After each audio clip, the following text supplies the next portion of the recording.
In this tutorial I will show you how to log data from Simulink to MATLAB. Okay, and for that I am taking a sine wave and a scope, sine wave and a scope. Okay,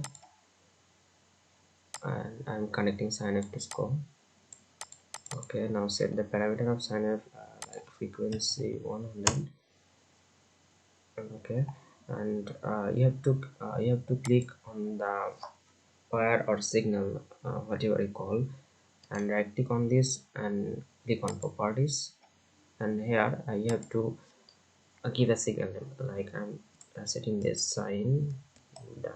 Okay, and you have to log signal data at this point. Okay, now click OK, and if you here I'm checking my MATLAB.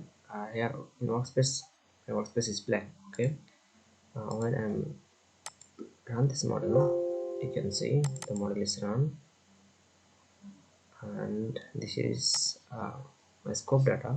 Okay, so when I go on MATLAB, you will see there is a variable out. Okay, now if I want to plot this data from MATLAB, and type plot and out dot logs out.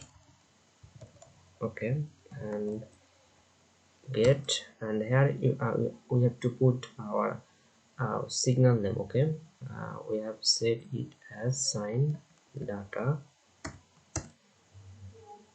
and dot values. Okay, now if I click enter, you will see this is our data. Okay, this is the way you can log your data from Simulink to MATLAB. Okay, that's all for today. Thanks for watching.